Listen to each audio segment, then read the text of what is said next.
할렐루야. 우리 앞뒤 계신 분들과 한번 인사합시다. 격려하고 축복하는데 주의 이름으로 승리합시다.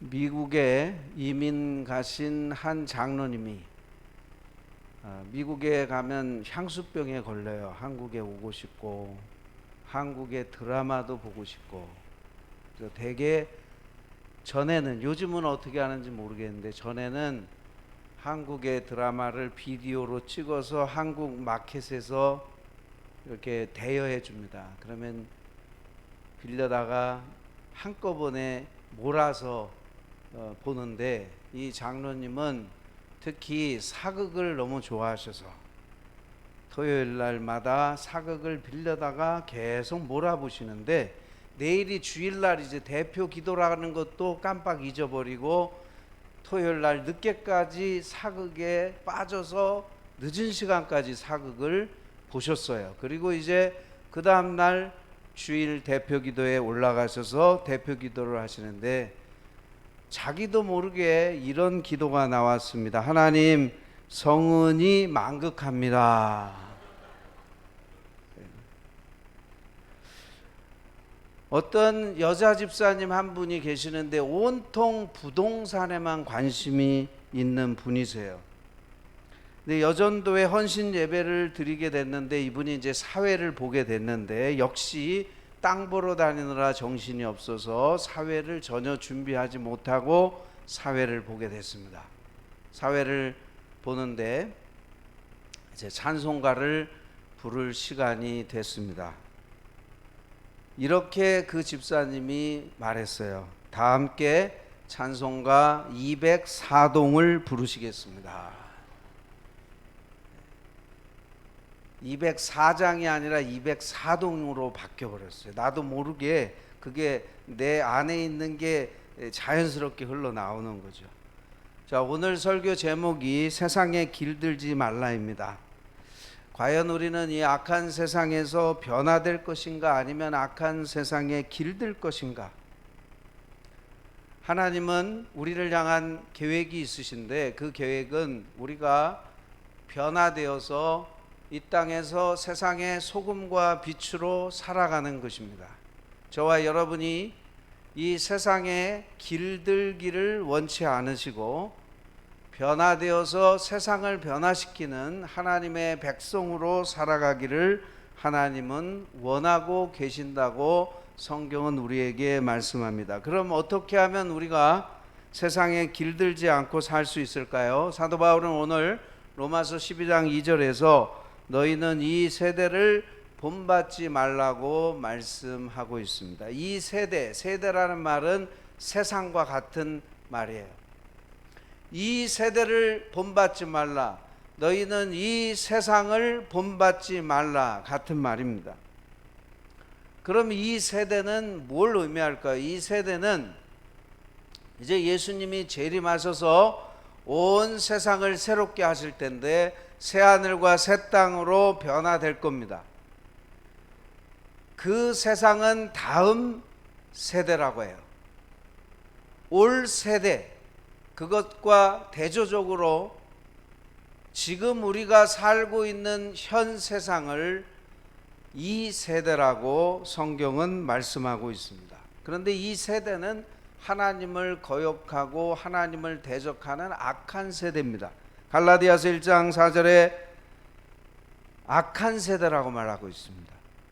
고린도후서 4장 4절은 사탄은 이 악한 세대, 이 악한 세상의 신이다 그랬어요. 예수님은 요한복음 12장 3절에 사탄을 가리켜서 이 세상 임금이라고 말했습니다. 이 악한 세대의 임금이다, 사탄은. 요한복음 12장 31절에 이제 이 세상에 대한 심판이 이르렀으니 이 세상의 임금이 쫓겨나리라. 예수님께서 십자가에서 마귀를 대하여 승리하신 줄 믿으시기를 바랍니다. 이 악한 세대, 이 악한 세상을 본받지 말라고 사도 바울은 말씀하는데, 제임스 보이스 박사는 이 세대는 몇 가지 특징이 있다라고 말했습니다.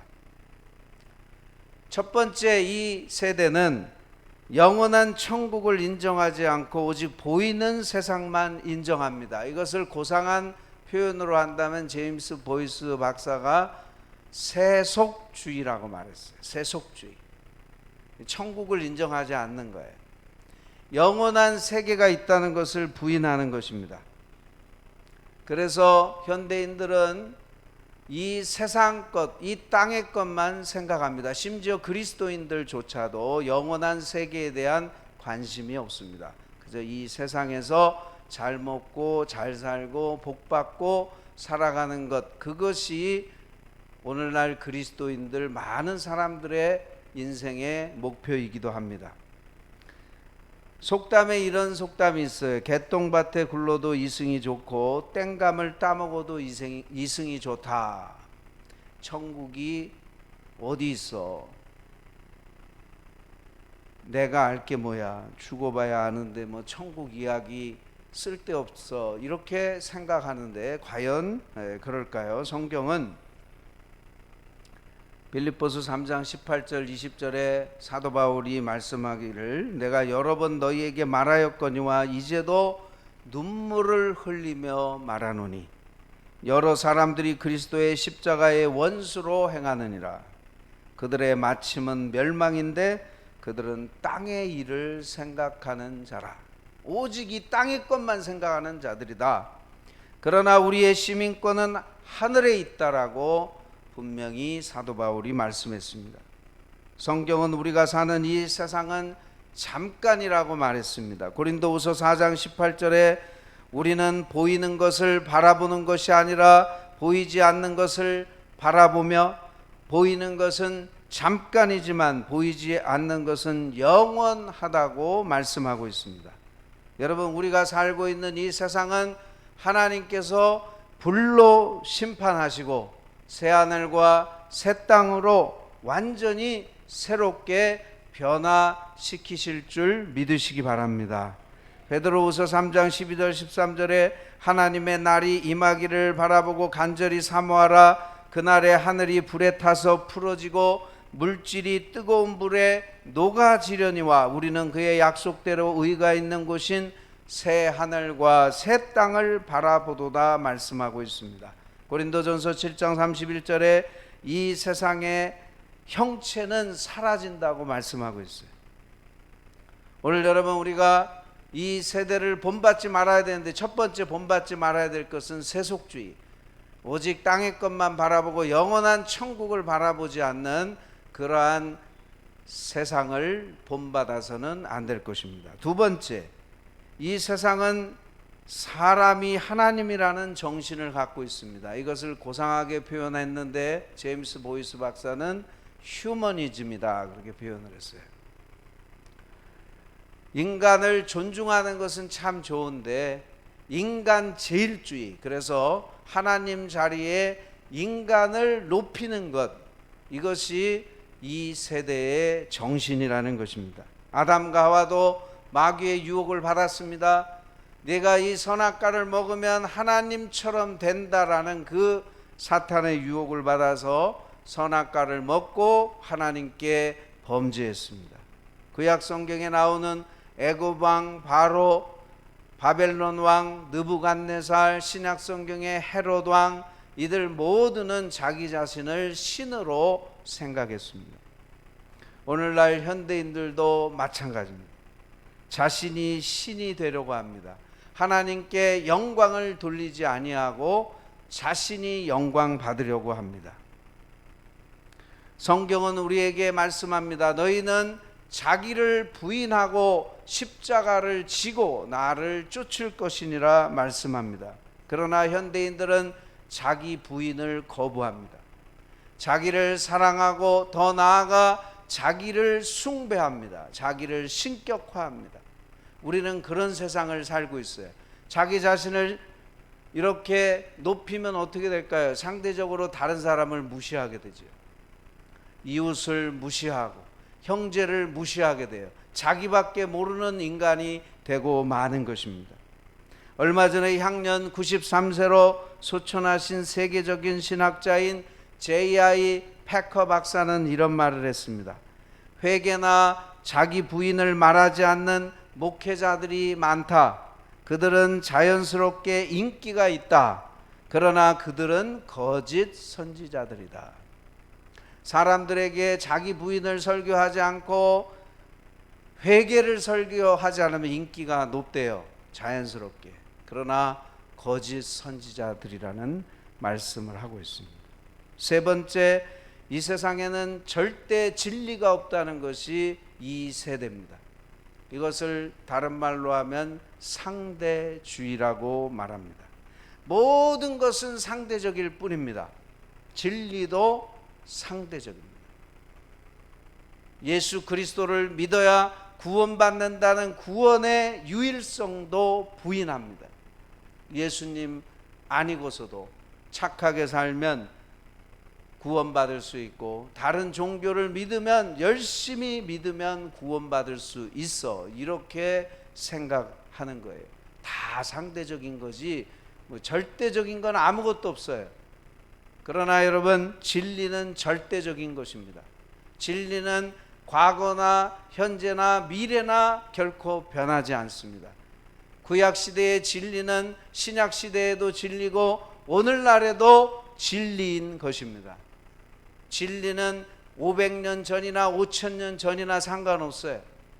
500년 후나 5,000년 후 상관없어요. 진리는 절대적이기 때문에 변하지 않습니다. 그래서 예수님께서 말씀하시기를 마태복음 24장 35절에 천지는 없어질지언정 내 말은 없어지지 아니하리라. 예수님의 말씀은 영원하고 예수님의 말씀은 진리인 줄 믿으시기 바랍니다. 네 번째는, 이 세대는 보이는 물질만을 중요하게 여깁니다. 이것을 다른 말로 하면 물질주의라고 말합니다. 그래서 세상은 물질주의이기 때문에 부자가 되라, 예뻐져라, 외모지상주의예요. 건강해져라, 오래 살아라, 전부 보이는 물질만 인정하는 겁니다. 저는 부자가 되고 예쁘고 건강하고 오래 장수하는 것 자체가 나쁘다고 말하는 것이 아닙니다. 세상의 가치를 오직 눈에 보이는 것으로만 평가해서는 안 된다는 것을 말씀드리는 것입니다. 예수님의 인생은 실패하신 인생입니까? 아니면 성공한 인생입니까? 예수님 실패하셨어요? 아니에요. 예수님 성공하신 분이에요. 근데 여러분, 예수님의 일생을 보면, 세상의 가치 기준으로 보면 실패하신 분이에요. 왜요? 예수님 이 땅에 태어나실 때 마국간에서 태어나셨어요. 집에서 태어나시지도 못했어요. 동물들의 먹이통에서 탄생하셨어요. 예수님은 집도 없으셨어요. 여러분처럼 좋은 집에서 살지 못하셨어요. 마태복음 8장 20절, 여우도 굴이 있고 공중의 새도 거처가 있으되 인자는 머리 둘 곳이 없다라고 말씀하셨습니다. 예수님은 남들처럼 장수하지도 못했습니다. 33살에 돌아가셨습니다. 예수님은 돌아가실 때도 자신의 무덤조차 없으셔서 아리마대 요셉이 준 무덤에서 예수님의 시신을 안치했습니다. 인간의 물질주의적인 가치로 본다면 예수님은 실패하신 분이에요. 이 세대는 그렇단 말이죠. 눈에 보이는 물질로만 사람을 평가하는 그런 이 세대를 본받지 말라는 것입니다. 종교개혁자요 장로교의 시조인 장 칼뱅이라는 사람이 있어요. 영어로 존 캘빈이라고 하는데, 이분의 모든 신학의 중심은 뭔가 하면 오직 하나님께 영광, 솔리 데오 글로리아, 라틴어로 오직 하나님께 영광, 그것이 그의 모든 신학의 중심입니다. 장 칼뱅은 죽기 전에 이런 유언을 남겼습니다. 내 무덤에 묘비를 세우지 마라. 그래서 여러분, 스위스 제네바에 가면 장 칼뱅의 무덤이 있는데 너무너무 초라해요. 너무 작아요. 그리고 그 무덤 돌판에 JC라고 하는 글자만 새겨져 있어요. JC가 누군지 알아요? 장 칼뱅의 그 유언을 생각하면서 사람들이 JC라고 기록한 거예요. 장 칼뱅이라는 이름도 쓰지 않고 약자로 JC라고만 썼어요. 거기는 가면은 근사한 묘비도 하나 없습니다. 사람들이 그 무덤을 찾으려면은 정말 어렵다 그래요. 너무 보잘것없고 너무 작은 무덤이기 때문에 그렇습니다. 여러분, 정말 우리가 이 땅에서의 영광과 천국에서의 영광은 엄청난 차이가 있어요. 이 세상의 부와 권력이라고 하는 것은 하나님의 영광, 하나님의 나라의 영광에 비한다면 아무것도 아니고 그 모든 것들은 그림자에 불과하다는 사실을 우리는 잊어서는 안 될 것입니다. 우리 성도들은 세상에 보이는 것에 인생의 목적을 삼지 말고 천국에서 받을 영광을 생각하며 살아야 할 줄로 믿습니다. 빌립보서 3장 14절에 표대를 향하여 그리스도 예수 안에서 하나님이 위에서 부르신 부름의 상을 위하여 달려가노라 말씀했습니다. 고린도전서 9장 24절 25절에 운동장에서 다름질하는 자들이 다 달릴지라도 오직 상을 받는 사람은 한 사람인 줄을 너희가 알지 못하느냐. 너희도 상을 받도록 이와 같이 다름질하라. 이기기를 다투는 자마다 모든 일에 절제하나니 그들은 썩을 승리자의 관을 얻고자 하되 우리는 썩지 아니할 것을 얻고자 하노라 말씀하고 있습니다.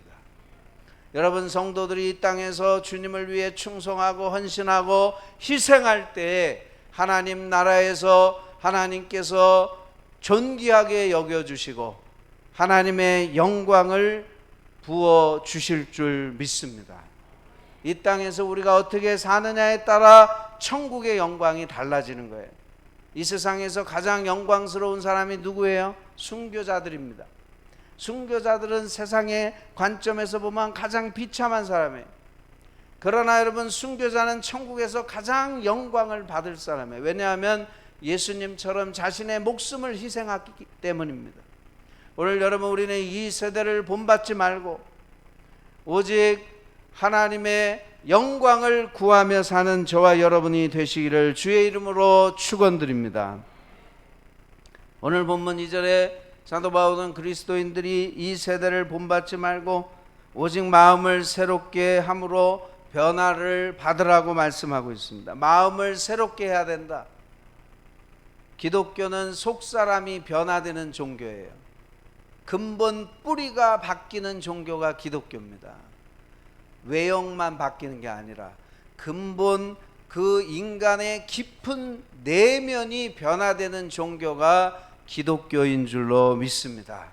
예수님이 이 땅에 오셨을 때 바리새인들과 많은 율법 선생들은 겉으로는 정말 경건하게 보였습니다. 마태복음 23장 5절에 경문띠를 넓게 하며 옷수를 길게 한다 그랬어요. 유대인들은 오랜 전통에 의해서 신명기 11장 18절 말씀, 너희는 나의 이 말을 너희의 마음과 뜻에 두고 또 그것을 너희의 손목에 메어 기호를 삼고 너희 미간에 붙여 표를 삼으라 하신 이 말씀을 문자적으로 해석해서 경문이라고 하는 것을, 경문이라는 말은 히브리어로 상자라는 말인데 상자에다가 하나님의 말씀을 넣습니다. 그것을 왼쪽 팔 안쪽 여기에 부착하고 미간에 부착을 했어요. 그리고 아침마다 유대인들이 기도하러 갈 때마다 경문을 이렇게 부착하고 하나님께 기도를 드렸어요. 지금도 유대인들은 그렇게 해요. 그런데 바리새인들은 좀 더 경건하고 거룩하게 보이기 위해서 경문을 크게 만들었단 말이에요. 또 옷수를 길게 늘였다 그랬어요. 유대인들은 민수기 15장 38절에 대대로 옷단 끝부분에 옷수를 만들라고 하신 그 하나님의 말씀대로 유대인들은 옷 끝단에다 이렇게 옷수를 만들어 입었습니다. 그런데 바리새인들은 그 옷수를 좀 더 다른 사람들이 보기에 경건하게 보이기 위해서 옷수를 길게 늘었더라는 거예요. 속이 변해야 되는데, 심령이 변해야 되는데 겉모습만 거룩하게 하고 다니는 그들을 향하여 예수님께서 마태복음 23장 27절에 화 있을진저 외식하는 서기관들과 바리새인들이여 회칠한 무덤 같으니 겉으로는 아름답게 보이나 그 안에는 죽은 사람의 뼈와 모든 더러운 것이 가득하도다 그랬어요. 여러분, 우리가 예수 믿고 속사람이 변화돼야지, 속사람이 변화되지 않고 겉으로 아무리 경건한 척해도 그것은 하나님이 기뻐 받으시는 경건이 아닌 줄로 믿습니다. 누구든지 여러분, 기독교는 생명을 주는 종교입니다. 사람을 변화시키는 종교예요. 아무리 악한 사람이라 할지라도 하나님을 바라보고 회개하고 예수 믿으면 심령이 변화되고 놀라운 새 사람이 되는 줄로 믿습니다. 1976년 사형장에 이슬로 사라진 17명이나 죽인 김대두 이 사형수가 감옥에서 예수님을 영접해요. 회개하고 사형장에서 이제 죽었지만 마지막 죽기 전에 사형수 김대두에게 사형 집행관이 묻습니다. 마지막으로 할 말이 없습니까? 라고 물었을 때 그는 이렇게 말했습니다.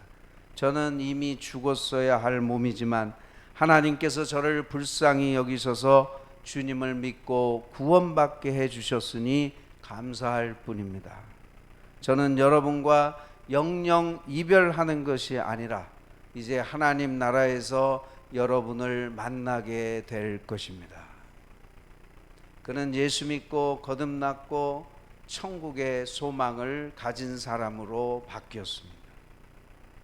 인간적으로는 씻지 못할 살인죄를 범한 악한 살인마였지만 하나님 앞에 회개하고 나아갔을 때 하나님께서 그를 마치 예수님 옆에 구원받은 한 강도와 같이 하나님께서 그를 구원해 주셨습니다. 요즘 트로트가 인기죠. 저는 TV 트로트를 잘 보지는 않는데 요즘 인기라 그래요. 어느 목사님이 그러더라고요. 나는 요즘 트로트 그거 잘 봐요. 그 목사님이 열심히 본다 그러시더라고요. 이제 연세가 많으시니까 더 그게 아마 마음에 와 닿으시는가 봐요. 근데 트로트 가수 중에 김호중이라고 하는 사람을 혹시 아시는지 모르겠어요. 이 김호중이라는 사람이 원래 조폭 출신입니다. 어려서부터 조직 폭력배였어요. 인상이 좀 무섭게 보이는 그 이미지가 좀 있잖아요. 근데 이 사람이 서수용 안수 집사님이라고 아주 신앙이 좋은 선생님을 만나서 이 조폭이 변화가 돼서 한양대에 들어가서 독일 유학까지 갔다 오는 성악가가 된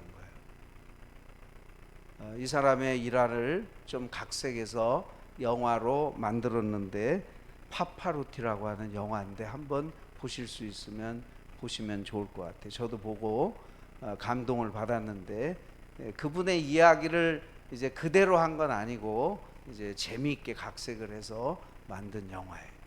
이렇게 여러분, 복음이라는 것은 조폭이 변하여 성악가가 되는 것입니다. 하나님의 복음은 우리의 심령을 변화시키는 줄로 믿습니다.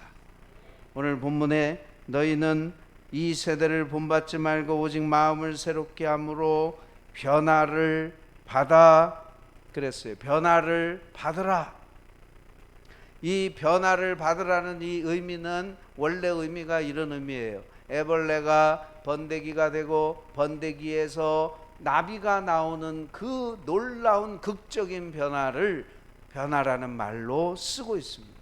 이 변화라는 말은 마태복음 17장에 예수님과 야고보, 요한, 베드로 이 세 사람과 변화산에 올라가셨을 때 예수님의 용모가 아주 빛처럼 환하게 바뀌었다는 그런 이야기가 나오는데, 그 변화가 바로 오늘 이 변화의 똑같은 단어예요.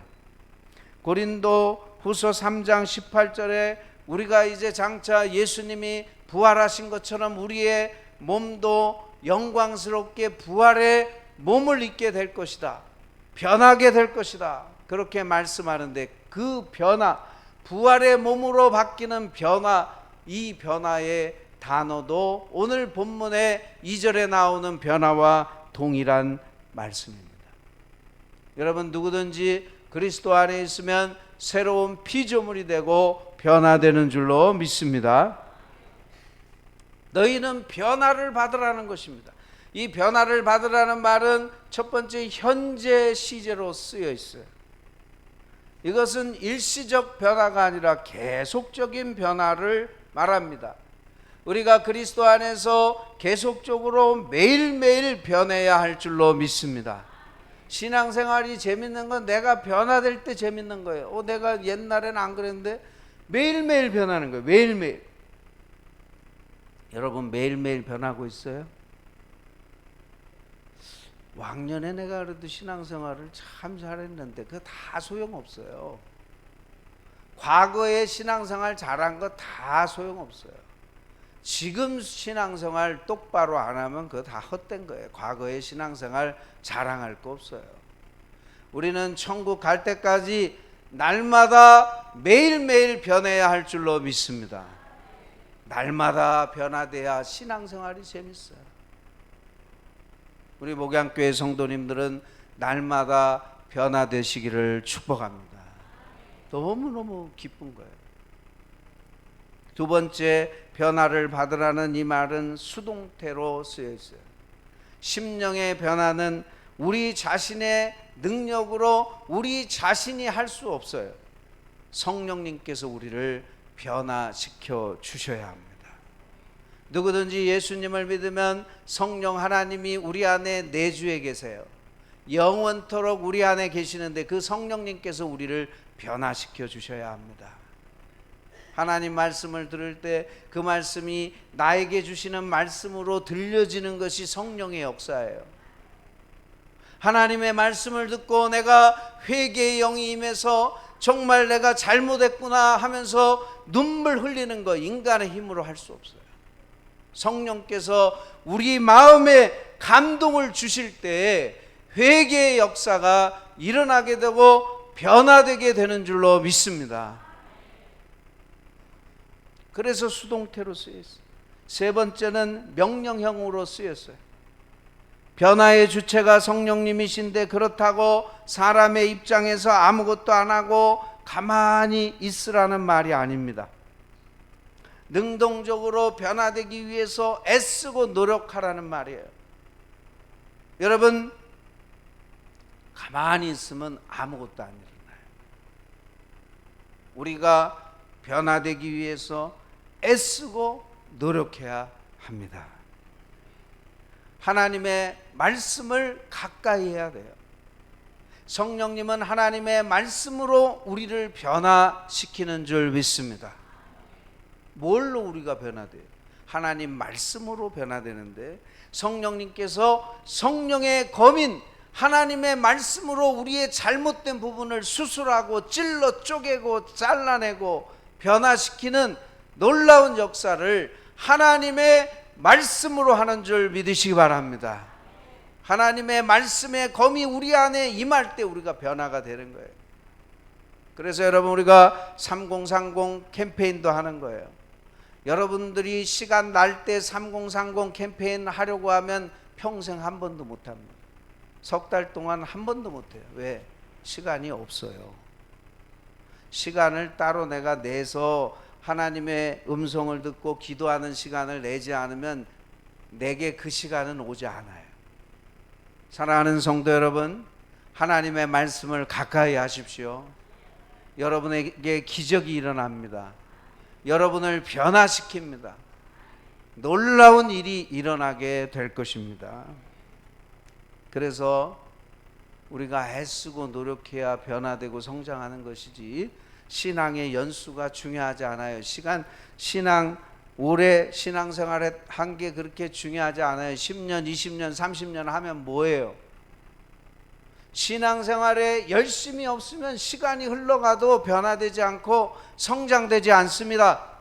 그저 추하게 늙어갈 뿐이에요.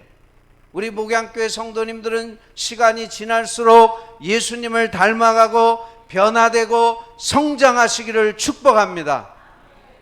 좀 변화돼야 될 거 아닙니까? 내가 예수 믿고 10년, 20년 됐는데 그전과 똑같으면 예수 뭐하러 믿어요? 그렇잖아요, 여러분. 이왕 예수 믿고 변화되고 성장돼야지. 10년이나 20년, 30년 교회 다녔는데 옛날 똑같으면 뭐 어떻게 하겠다는 거예요? 안 되는 거예요, 여러분. 오늘 여러분, 우리가 주님의 음성을 들으시기를 축복합니다. 하나님의 말씀을 가까이 하고 성령님을 의지하고 애쓰고 노력해야 돼요. 내가 변화되기 위해서. 우리 쪽에서 그렇게 하지 않으면 변화가 일어나지 않습니다. 자, 이렇게 하면 어떻게 될까요? 오늘 본문 2절 제가 다시 한번 읽어보겠습니다. 너희는 이 세대를 본받지 말고 오직 마음을 새롭게 함으로 변화를 받아 하나님의 선하시고 기뻐하시고 온전하신 뜻이 무엇인지 분별하도록 하라. 자, 어렵죠? 무슨 말이에요? 내가 마음을 새롭게 하고 변화를 받게 되면 결과적으로 어떻게 된다는 겁니까? 하나님의 선하시고 기뻐하시고 온전하신 뜻이 무엇인지 분별하게 된다는 뜻이에요. 여러분, 하나님께서 이 성경 안에 우리에게 필요한 모든 하나님의 뜻이 다 기록이 되어 있어요. 믿으십니까? 이 성경에 하나님께서 우리에게 친절하게 우리를 향하신 모든 뜻이 여기에 다 담겨 있어요. 성경을 덮어놓고 하나님으로부터 직통 계시를 받고 하나님의 뜻을 받으려고 하면 잘못된 길로 가요. 성경 말씀, 하나님의 뜻은 선하다 그랬어요. 그러므로 우리가 안심하고 하나님께서 하라 하는 건 하고 하지 말라고 하는 것은 하지 말면 우리의 신앙생활이 놀라운 성장과 변화를 가져오게 되는 것입니다. 하나님이 하라 그러는 거 안 해요. 하나님이 하지 말라는 거 잘해요. 그러면 충청도 사투리로 절단 나는 겁니다. 거꾸로 신앙생활을 하고 있는 거예요. 하나님의 선하신 뜻, 하나님의 뜻은 선합니다. 그 뜻대로 사시기를 축복합니다. 두 번째로 하나님의 뜻은 기쁜 뜻이라 그랬어요. 여러분, 우리 인생은 하나님의 뜻대로 살면 참된 만족과 기쁨이 있어요. 그 신령한 기쁨, 신령한 만족인데 여러분 그걸 누리고 계세요 지금? 내가 좀 돈이 없어도, 내가 좀 몸이 아파도. 우리 예수 믿는 사람도 불신자들과 다를 거 없어요. 나이가 들면 똑같이 늙어요. 주름살 생기고 병들어요. 연세 드신 분들 병원에 가면 기분 나빠하시더라고요. 늙어서 그래요. 해답이 없어요. 나이가 들면 여기저기 고장이 생기니까 병원에 가서도 뭐 뾰족한 해답이 없어요. 연세가 드셔서 그래요. 할 말이 없는 거예요. 나이가 들면 다 늙고 병들고. 우리 여성분들 아무리 예뻐도 늙으면 거울 보시면 주름살이 이제 막 생기잖아요. 아유 기분 나빠. 이게 주름살이 생겨. 자, 예수님 안 믿는 사람은요, 인생이 지나갈수록 어떻게 돼? 허망한 거예요, 인생이. 야, 내가 그래도 옛날에는 그래도 좀 이렇게 주름살도 없고 팔팔했는데 이게 뭐냐? 옛날엔 내가 건강했는데 왜 이렇게 됐냐? 하면서 인생에 대해서 허무하게 생각하는 거예요. 그러나 우리 하나님의 백성들은 그렇지 않습니다. 하나님 오늘 여기까지 인도해 주셔서 감사합니다. 며칠 전에 제가 초등학교 5학년 때 봤던 그 친구가, 요즘 젊은 애들은 참 믿음을 갖기가 어려운데 그 젊은이는 정말 믿음이 좋았어요. 그래서 만나서 대화를 하는데 이런 간증을 해요. 자기 할아버지는 예수님을 믿지 않으셨대요. 근데 예수님 믿지 않고 돌아가시는데 몸을 막 베베 꼬시고 얼굴이 새카맣고 두렵고 공포에 질려서 그렇게 고통스럽게 돌아가시는 모습을 자녀들과 손자 손녀들 다 봤다는 거예요. 반면에 그 할머니는 신앙생활을 비록 늦게 했지만 꾸준히 하셨던, 기도하셨던 그런 어머니가 돌아가실 때는 그 할아버지하고는 완전히 다르게 너무나 평안하게 얼굴이 깨끗하고 아름답게 돌아가시는 모습을 자녀들과 후손들이 다 보았다는 겁니다. 여러분, 이렇게 죽는데도 차이가 나는 거예요. 더 좋은 데로 가기 때문에, 영원한 천국에 가기 때문에 죽음도 두려워하지 아니하고 죽음 앞에서 오히려 기뻐하고 평안할 수 있는 비밀이 예수 믿는 사람들에게 주어진다는 사실을 여러분 아시는 줄로 믿습니다. 그래서 하나님의 백성들은 세상 사람들과 다르다는 것을 우리가 알고, 예수님 믿고 하나님 안에 거하는 사람만이 참된 만족과 기쁨이 있다는 사실을 믿으시기 바랍니다. 세 번째, 하나님의 뜻은 온전하다 그랬어요. 우리는 온전하지 못해요. 이 온전하다는 말은 성숙하다는 말과 같은 말입니다. 우리가 하나님의 뜻을 따라 살다 보면 우리가 하나님을 닮아서 온전하게 되어지는 줄 믿습니다. 예전에는 내가 참 미숙했어요. 근데 신앙생활하면서 하나님을 닮아가면서 하나님 뜻대로 살려고 애쓰고 노력하다 보니까 나도 모르게 내가 성숙해지고 온전해지게 된다는 그런 말씀이에요. 마태복음 5장 48절에 그러므로 하늘에 계신 너희 아버지의 온전하심과 같이 너희도 온전하라 말씀하셨어요. 예수님 이런 말씀하시는 거예요. 너희 원수까지라도 사랑하라. 원수를 위해서 기도하라. 원수를 축복해라. 그래야 하나님의 아들이 된다라고 말씀하셨어요. 너희가 너희에게 잘하는 사람만 잘해주고 너희에게 사랑하는 사람만 사랑하면 그건 미숙한 사람이고, 이방인들이나 하나님 모르는 그런 사람들도 그렇게 할 수 있다. 무슨 상을 받겠느냐, 주님께서 그러셨어요. 아니, 이 세상 사람들 여러분 역지사지 아니에요. 누가 나한테 잘해주면 잘해주고 나한테 해롭게 하면 나도 해롭게 하는 거, 그건 하나님 모르는 사람들도 그렇게 한다는 거예요. 근데 우리 예수 믿는 사람이 그렇게 하면 안 된다는 거예요. 우리 예수 믿는 사람은 하나님 아버지처럼 온전해야 되는데, 하나님 아버지가 온전하신 모습을 마태복음 5장에 어떻게 표현하고 있습니까? 하나님은 악인들에게도 비를 내려주시고 햇볕을 내려주시는 분이시다. 오늘 여러분, 우리가 하나님의 온전하신 그 뜻을 따라 저와 여러분이 성숙하게 되시기를 주의 이름으로 축원드립니다. 미숙한 자리에 머물지 말고 성숙한 자리까지 나아가시는 우리 목양교회 성도님들이 되시기를 주의 이름으로 축복합니다. 이제 말씀을 마치겠습니다. 몇 년 전에, 좀 오래됐죠, 공상과학 영화 매트릭스 시리즈가 폭발적인 인기를, 그런 사람들에게 인기를 끌었어요. 그 매트릭스라고 하는 영화의 내용을 보면 이런 내용입니다. 오랜 기간 동안 인간과 기계가 서로 싸움을 해요. 인간과 컴퓨터가 싸움을 하는데, 이세돌 구단인가요? 바둑 인공 AI한테 알파고에게 졌잖아요.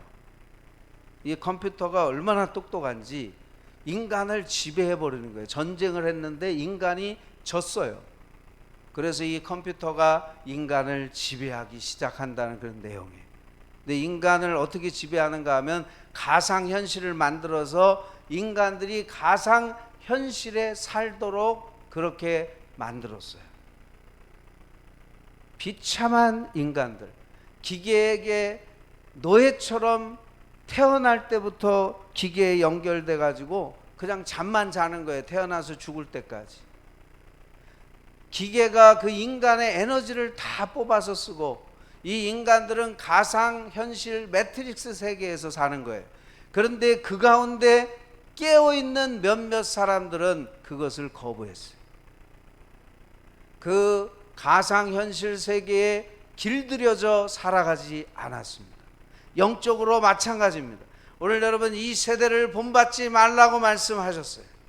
오늘 우리 목양교회 성도님들은 세상을 따라가지 말고, 세상에 길들여지지 말고, 변화되어 새롭게 되어서 하나님을 기쁘시게 하는 우리 모두가 되시기를 주의 이름으로 축원드립니다. 우리 그리스도인들은 세상과 달라야 합니다. 같으면 안 돼요. 이 세대를 본받지 말고 변화를 받아 하나님이 기뻐하시고 온전하신 그 뜻, 선하신 뜻을 따라 살아가시는 저와 여러분이 되시기를 주의 이름으로 축복합니다. 기도하시겠습니다. 오늘 말씀을 기억하시고